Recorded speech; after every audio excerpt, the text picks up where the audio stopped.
Good morning, students. Last period we complete first topic from mathematics. Today we start the second topic. The name of second topic is parallel lines and transversal. First we study the definition of parallel lines. What is mean by parallel lines?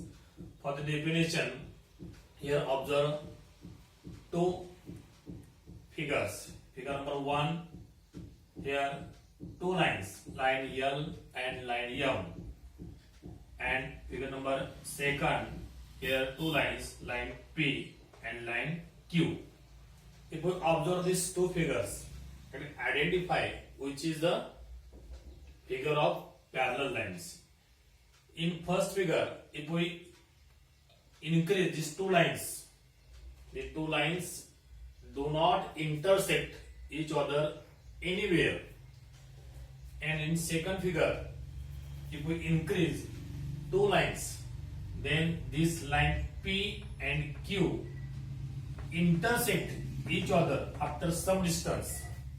So figure number 1 is called a parallel line. And what is the definition of parallel lines?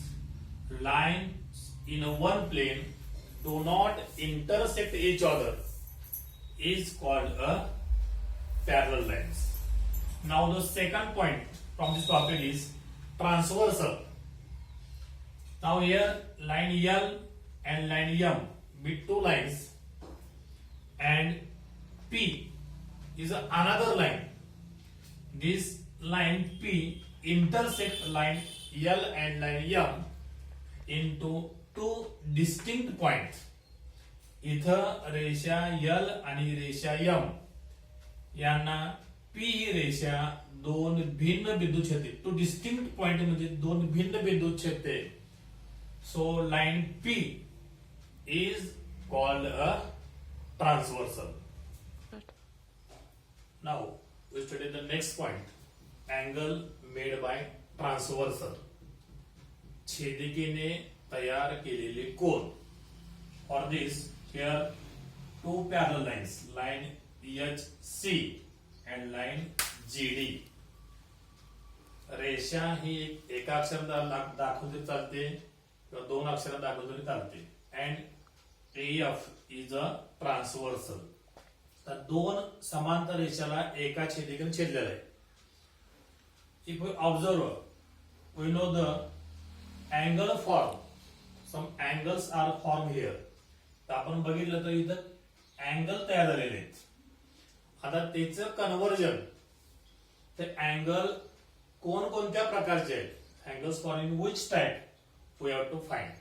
The first is corresponding angle. मराठीमध्ये याला संगत कोन म्हणतात. The definition of this corresponding angles, angle form one side of transversal and upper side of or lower side of the parallel lines. म्हणजे छेदिकेच्या एका बाजूला one side आणि समांतर रेषेच्या ही एका बाजूला वर किंवा खाली तयार झालेल्या कोनांना संगत कोन म्हणतात. तर मी तुम्हाला नंबर दिले तिथे 1 2 3 4 5 6 7 8 असे क्रम दिलेत. Angle 1 and angle 5, angle 1 and angle 5 be the first pair of the corresponding angle. आता हेच आपल्याला तीन अक्षरात सांगता येईल. अँगल ABC and 5 म्हणजे अँगल बी आहे, BED, angle BED is the first pair of corresponding angle. Similarly, here another three pairs are formed by this corresponding angle. Second pair is angle 2 and angle 6. कोन 2 आणि कोन 6. आता कोन 2 आणि 6 तीन अक्षर सांगा. Angle CBE, angle CBE and हा कोण angle DEF, angle DEF, second pair of corresponding angle. Similarly, on other side, we form another two pairs of corresponding angle, angle 4 and angle 8, angle 3 and angle 7. हे दोन तुम्ही जे कोण आहेत तुम्ही स्वतः त्यांची शोधून नाव लिहायचे. Next point is, next angle is interior angle. Interior angles, angle inside or interior part of these two parallel lines and one side of transversal is called interior angle. म्हणजे समांतर रेषेच्या आतील बाजूस आणि छेदिकेच्या एकाच अंगास असणाऱ्या कोणाला आंतरकोन, इंटिरियर अँगल मध्ये आंतरकोन असे म्हणतात. First pair is angle 3 and angle 8. Angle 3 आपण 3 अशा सांगा, angle HBE, and angle 8 number angle BEG, angle BEG.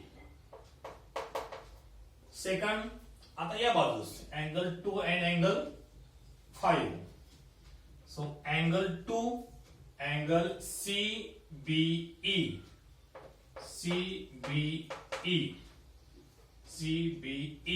and angle 5 BED, angle BED.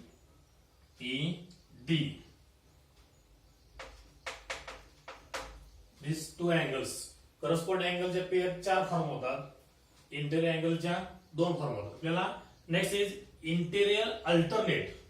Alternate angle कसे शोधायचे, त्याला इंग्रजी अक्षर झेड आपणास माहित आहे, English letter Z. If we draw this English letter Z, तर अँगल 3 and 5 हे बघा आपण झेड असं दाखवलं तर असं येईल.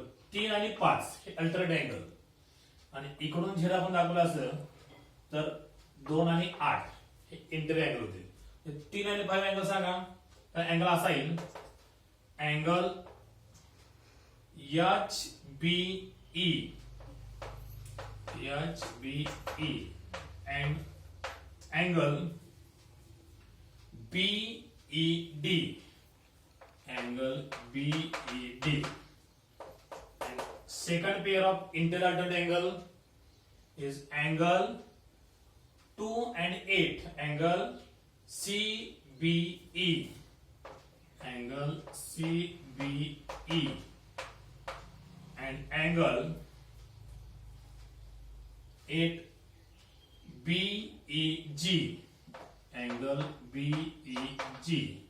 हे इंटिरियर अल्टरनेट झाले. आता बघा ते पुढचा एक्झिटिरियर अल्टरनेट अँगल. तर एक्झिटिरियर alternate angle 4 and angle 6, angle 1 and angle 7 बाहेरच्या बाजूला असलेले. अँगल 4 अँगल कसा होईल, angle ABH, angle ABH, and angle 6 DEF, and second pair of exiting alternate angle 1 and 8. Angle 1 means angle ABC, angle ABC, and angle 7 is angle GEF, angle GEF. So here we complete the angle made by the transversal. इथं आपण छेदिके तयार केले कोण अभ्यासले त्याच्यावर आधारित practice 2.1 आहे, तो तुम्ही वहीमध्ये सोडवायचा आहे. थँक्यू.